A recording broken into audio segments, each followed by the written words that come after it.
एक समय की बात है। भगवान श्री कृष्ण के इनके मित्र से मिलने के लिए द्वारका नगरी पधार गए थे। भगवान श्री कृष्ण ने उनका स्वागत करते हुए और आने का कारण पूछे। भगवान श्री कृष्ण से सखा उनके कहते हैं, हे केशव, तुम तो सर्वज्ञ हो, सब कुछ जानते हो। आज मेरे तुम्हारे पास आने का उद्देश्य है क्योंकि मनुष्य को किन किन वृक्षों का रोपण करना चाहिए, कौन से वृक्ष को भवन के सामने लगाना चाहिए। ये तो वृक्षों का रोपण करने से दरिद्रता दूर होती है तथा शत्रु रोग भय भूत इत्यादि निकट संकटों से बीच में कौन से वृक्ष पवन की सीमा में लगाना चाहिए। भगवान श्री कृष्ण ने मुस्कुराते हुए कहा, हे सखा, तुमने सगा समस्त मानव जाति को कल्याण के उपदेश अत्यंत महत्वपूर्ण प्रश्न किया है। इस संसार में वृक्षों का बड़ा बड़ा योगदान है। वृक्ष सदा ही पूजनीय है, किंतु आज तुमने उचित ही प्रश्न किया है। भगवान की सीमा वृक्ष लगाना बहुत सुख प्रदान करता है। वृक्ष तथा पौधे भवन की सुंदरता और बढ़ाने के अवश्य हैं। आज ही वृक्षों को वातावरण शुद्ध करने वृक्षों को सकारात्मक ऊर्जा संचार होता है, जो मनुष्य जीवन के अत्यंत आवश्यक होती है। वृक्ष नकारात्मक को कम करने का वातावरण को अधिक समृद्ध बनाने का कार्य करते हैं। घर के सामने शुभ पेड़ पौधे लगाने से घर में समृद्धि आती है। साथ ही यह पेड़ पौधे कई प्रकार को वास्तु दोषों को नष्ट करते हैं। घर के आंगन में खड़े हुए देवता देवता के समान घर की रक्षा करते हैं। हे मित्र, भवन के पास कौन से पौधे लगाने चाहिए और कौन से नहीं, इसके बारे में बताने से पूर्व मैं तुम्हें एक प्राचीन कथा सुनाता हूँ, जिससे तुम्हें समझ में आ जाएगा कि वृक्षों तथा पेड़ों पौधों का भवन के पास लगाना कितना शुभ होता है और कौन से पेड़ों भवन के पास लगाना है। एक दूतन दरिद्र आदि हो जो मनुष्य इस कथा का श्रवण करता है, उनके सैकड़ों पाप नष्ट हो जाते हैं और उनके दरिद्र के नाश होता है। भगवान श्री कृष्ण सखा कहते हैं, केशव, इस कथा का अवश्य ध्यान देना और सुनूंगा। कृपया मुझे यह कथा सुनाओ। भगवान श्री कृष्ण कहते हैं, हे सखा, पूर्व काल की बात है। मध्य देश में एक अत्यंत शोभनीय नगरी थी। इस नगरी में धनेश्वर नाम का वैश्य अपनी पत्नी सुनीत के साथ निवास करता था। धनेश्वर भगवान विष्णु का भक्त था और नित्य भगवान विष्णु की पूजा करता था। धनेश्वर की पत्नी सुशीला और गृह कार्य में दक्ष थी। घर में धन धान्य की कोई कमी नहीं थी। भगवान श्री कृष्ण उसे के पास सब कुछ था। इस प्रकार से अनेक दिन बीत जाने के पश्चात धनेश्वर की जो पत्नी थी, जिसका नाम सुमित था, उसने अपने आंगन में कुछ वृक्ष का रोपण किया और नित्य उन वृक्षों का जल चढ़ाकर उनकी सेवा करने लगी। किंतु धनेश्वर की पत्नी को वृक्षारोपण के ज्ञान नहीं था। इसे जो वृक्ष प्रिय लगे उन्हें वृक्ष का रोपण अवश्य किया। जो वृक्ष अबू होते हैं, उनके वृक्ष का रोपण उसके घर में आंगन में कर दिया, जिसके कारण उसे वैश्य धनेश्वर को व्यापार में काफी सारा घाटा होने लगा। उनके घर में रोज कलह होने लगा। पति पत्नी के बारे में क्लेश होने का लगे और दोनों के जीवन में अनेक कठिनाइयां आई और धनेश्वर का सारा व्यापार डूब गया और उनका सारा धन भी नष्ट हो गया। अब धनेश्वर के पास अनाज खरीदने के लिए पैसे नहीं थे। वे भूखे ही रहने लगे, जिसके क्रोधित होने के उनकी पत्नी गुस्सा करने लगी। वह पेड़ पति का कोई काम नहीं करने के लिए कही थी। फिर धनेश्वर एक काम मांगने के लिए गांव में घूमने लगा, लेकिन उसे कहा कि काम नहीं मिलता था। उसने आकर अपनी पत्नी से कहा, हे भद्र, मुझे तो कोई काम नहीं मिल रहा है, अब मैं क्या काम कर खोदने जाऊं। वे दोनों ही पूरी तरह से हलबत हो गए थे। दोनों के पास उन्हें उद्योग करने के लिए कुछ नहीं था। धनेश्वर ने अपनी पत्नी से सारे गहने भी बेच डाले और जो कुछ भी मिला उन्हें से पेट भर लिया। इस प्रकार से अशुभ वृक्ष लगाने के कारण दो ही जीवन में घोर दरिद्रता और संकट आने लगे। किंतु वे दोनों इस बातों को नहीं जानते थे। भगवान विष्णु और देवी लक्ष्मी वैकुंठ लोक से अपने भक्त की इस दृढ़ता को देख रहे थे। तभी देवी लक्ष्मी ने भगवान विष्णु से कहा, हे प्रभु, क्या आप उन्हें भक्त की सहायता नहीं करके? धनेश्वर आपका बड़ा भक्त है और नित्य आपकी पूजा आराधना करता है। भगवान विष्णु कहते हैं, हे देवी, मैं अवश्य धनेश्वर की सहायता करूंगा, किंतु उनसे पहले मुझे अपनी परीक्षा लेनी होगी। इसलिए मैं स्वयं उनके घर कर जाकर उनकी परीक्षा लेता हूँ। फिर भगवान विष्णु एक साधु को वेश के धारण करते और पृथ्वी में लोग प्रकट आते हैं। साधु रूपी भगवान विष्णु धनेश्वर के द्वार पर जाते हैं और प्रार्थना करने लगते हैं। तभी द्वारा आए हुए साधु को देखकर धनेश्वर उन्हें प्रणाम करते हैं और कहता है, हे साधु महाराज, पधारिए, इस गरीब के घर में आपका स्वागत है। कीजिए, मैं आपकी इस प्रकार की सहायता कर सकता हूँ। वे साधु रूपी भगवान विष्णु कहते हैं, हे महोदय, मैं तीर्थ यात्रा पर निकलता हूँ, विश्राम करने के लिए कोई जगह खोज रहा हूँ। यदि मैं आपको कोई कष्ट न दे तो मुझे ही घर में स्थान दे। मैं अनेक दिनों से भूखा हूँ, उस भोजन की प्राप्त हो जाए तो बड़ी कृपा होगी। साधु महाराज के ऐसे वचन सुनकर धनेश्वरी कहने लगा, हे साधु महात्मा, आप अवश्य ही कोई पुण्यता दिखाई पड़ेंगे। आपके मुंह पर मंडप बहुत तेज है। आपकी सेवा करने का मुझे सौभाग्य मिल रहा है। आपकी सेवा करने से मुझे बड़ा आनंद मिलेगा। कृपया करके आप मुझे भीतर चलाइए। फिर वह साधु महात्मा उसे धनेश्वर के घर के भीतर जाते हैं और विश्राम करने लगते हैं। धनेश्वर उन साधु को महाराज की बड़ी सेवा करता है, किंतु उसके पास अन्न का कोई दाना नहीं होता। वो अपनी पत्नी से कहता है, हे प्रिय, आज हमारे घर वो साधु महात्मा है, वो बड़े पुण्यवान दिखाई पड़ रहे हैं। हमें उनके भोजन के लिए कुछ उपाय करना होगा। वह गांव में जाकर किसी थोड़ा सेठ का धन मांग कर लाता है। इतना कहकर वह धनेश्वरी गांव में एक सेठ के घर जाता है और उस सेठ के थोड़ा धन देने वाली विनती करता है, किंतु वह सेठ वो इस वेश्या को धन देने से इनकार करता है और कहता है, तुम्हारे पास तो कोटी कौड़ी नहीं है, तुम मेरा धन कैसे वापस करोगे? धनेश्वर कहता है, हे सेठ, कृपा मुझे अपने थोड़ा सा धन दीजिए, मैं जल्दी आपको लौटा दूंगा। यदि मैं धन नहीं लौटा जाऊँ तो आपके मेरा घर लीजिए। धनेश्वर की बात सुनकर वह सेठ को उस घर की थोड़ी दया आती है और वह उसे धन देने के लिए उचित हुए हैं। वैसे यदि तुमने धन नहीं लौटाया तो तुमको ये मुझे अपना पर सौंप दो। धनेश्वर कहता है, हे सेठ, मैं वचन देता हूँ, यदि मैंने धन नहीं लौटाया तो मैं आपको मेरा घर सौंप दूंगा। फिर धनेश्वरी सेठ के लेकर बाजार जाता है, दूध चावल सब्जी आटा चक्कर आदि खरीद लेता है और लौटकर अपने घर आ जाता है। फिर वह अपनी पत्नी से कहता है, हे प्रिय, तुम उन साधु महात्मा के लिए भोजन बनाओ।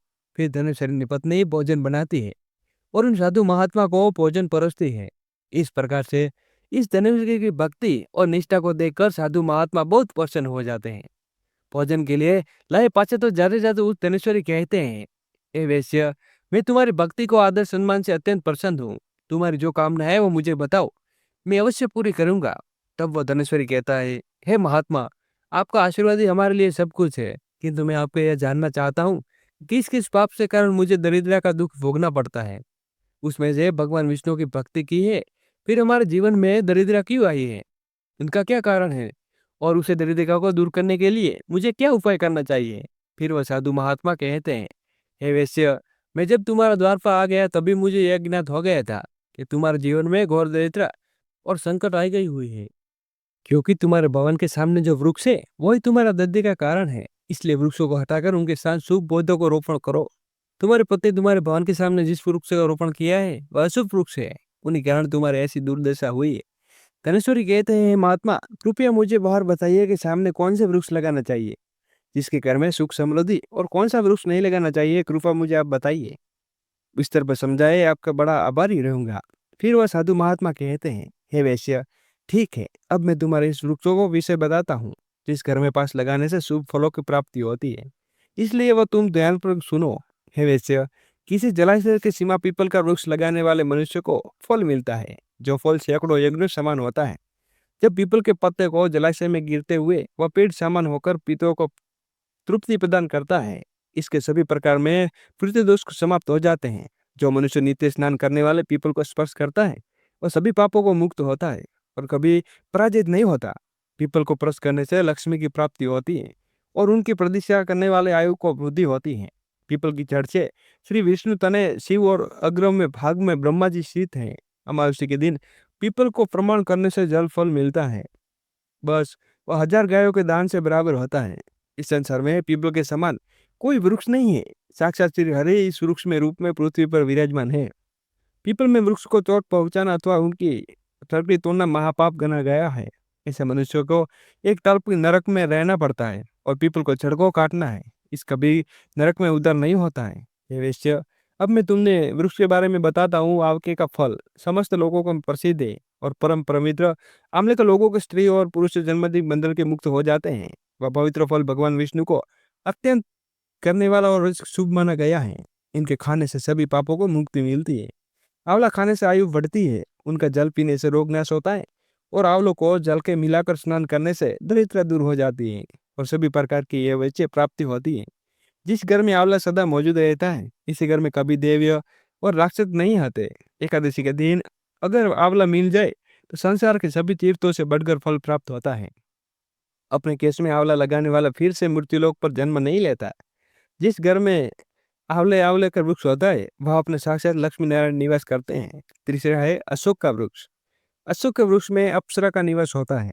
वह वृक्ष शोक का नाश करने वाला तथा निराश को समाप्त करने वाला होता है। इस वृक्ष को घर में पास लगा से कि सुख शांति बढ़ती रहती है। शोक का वृक्ष शीतलता और यौवन प्रदान करने वाला होता है। देवी लक्ष्मी ने जब सीता रूप में अवतार लिया तब वह रावण द्वारा अपहरण करने के बाद उनका वास अशोक वाटिका में था। अशोक के वृक्ष के माँ सीता की बहुत सेवा की थी, इसलिए माँ सीता अशोक वृक्ष को यह वरदान दिया था कि जिसमें स्थान यह वृक्ष होगा वह उनका सदैव ही निवास होगा। चौथा है पाकड़ का वृक्ष। प्रत्येक मनुष्य को पाकड़ का वृक्ष अवश्य लगाना चाहिए। वृक्ष लगाने से जो फल मिलता है वो महायज्ञ से समान होता है। कलयुग में मनुष्य यज्ञ नहीं कर पाएंगे, इसलिए हमें पापड़ का वृक्ष का अवश्य लगाना चाहिए। पांचवें नीम का वृक्ष है। नीम का वृक्ष लगाने से सूर्यदेव प्रसन्न होते हैं। नीम का वृक्ष आयु प्रदान करने के लिए इस घर में प्रास लगाने से नाना नाना प्रकार के रोग छुटकारा मिलता है।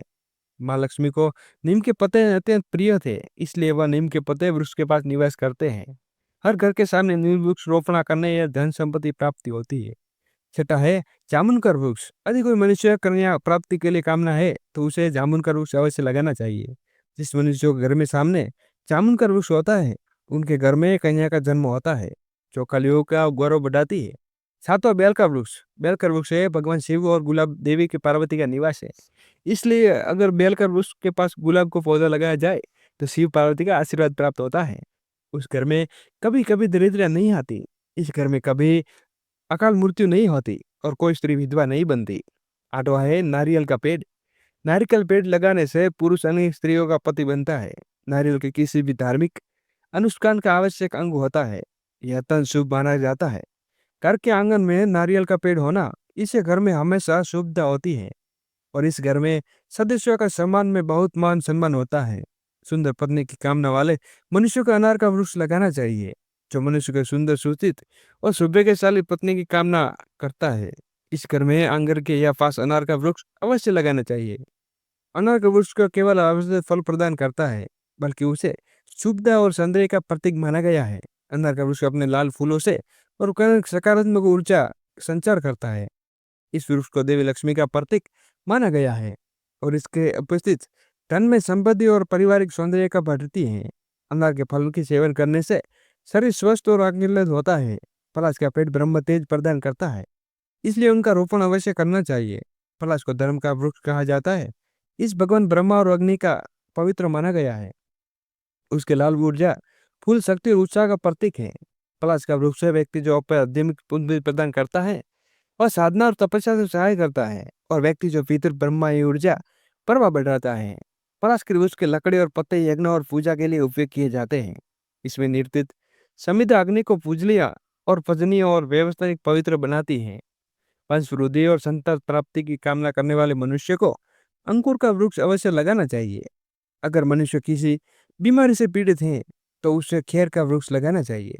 खेर का वृक्ष लगाने से बड़े बड़े रोग नष्ट हो जाते हैं। यह वृक्ष आदान प्रदान करने वाला होता है। कुछ अर्थात मोगरे का पेड़ घर निवास करते हैं, इसलिए इस पौधे का रोपण करने से घर के सारे कार्यों में सिद्धि और शुभ संकट प्राप्ति होती है। खासकर कला क्षेत्र में काम करने वाले लोगों को यह पौधा अवश्य लगाना चाहिए। यदि किसी मनुष्य को चोर और लुटारे का भय सता रहे हैं, उनके घर के पास बेत का वृक्ष जरूर लगाना चाहिए। वह वृक्ष चोर लुटारे को भयभीत करता है और घर की रक्षा करता है। चंदर और कहर के वृक्ष को पुण्य और लक्ष्मी प्रदान करते हैं। इस वृक्षों का रोपण करने से दुख दरिद्र समाप्त हो जाती है और घर की दिशा में पाम और कनक चंपा पौधा लगाना जाता है और धन समृद्धि वृद्धि होती है। इस और अनेक सारे पेड़ होते हैं और सुख समृद्धि सौर लाता है। केवल पेड़ों के भगवान विष्णु का वास होता है, इसलिए केवल पेड़ होने घर में धन की कमी नहीं होती। अश्वंगाल के पौधे का पराजन करना जाता है। इस पौधे की उत्पत्ति समुद्र मंथन में हुई थी और देवी ने लक्ष्मी ने समुद्र मंथन की प्रकट हुई ने इसलिए परिजन और पौधे का बहुत अधिक महत्व दिया है। यदि इस पौधे को अपने घर पर लगाते हैं तो आपको माँ लक्ष्मी की विशेष कृपा प्राप्त होती है। मनुष्य को कभी भी ताड़ का वृक्ष नहीं लगाना चाहिए। ताड़ का वृक्ष संतान का नाश करने वाला होता है। जिस घर में ताड़ का वृक्ष होता है उसी घर में संतान की कमी उन्नति नहीं होती है। मनुष्य के कभी कभी अपने घर के पास बड़े का बड़े वृक्ष होता नहीं लगाना चाहिए। इस वृक्ष को प्रेतों का वास होता है। जो मनुष्य बड़े वृक्ष लगाता है उनके प्रेत बनना चाहता है, उनके नीचे बैठकर कभी पूजा पाठ नहीं किया जा सकता। अगर किसी मनुष्य को शत्रु को भय सता रहा है तो उसके केवल केवड़ का वृक्ष लगाना चाहिए। यह शत्रुओं का नाश करने वाला होता है। घर में कभी कभी ऐसे पौधे नहीं लगाने चाहिए जिसके काटने या तोड़ने से दूध निकलता हो। इसके सामने कभी कभी बबूल का पेड़ नहीं लगाना चाहिए। इस लगाने से विपरीत आती है। और सामने बेर का वृक्ष भी नहीं लगाना चाहिए। इसे लगाने से नकारात्मक बढ़ती है, धन और नाश होता है और संकट आते हैं। इसलिए अत्यंत समीप आप वृक्ष नहीं लगाना चाहिए। इस वृक्ष से छाया घर पर पड़ता है तो शुभ प्रदान करता है। अंततः इस वृक्ष का घर के दूर लगाना चाहिए।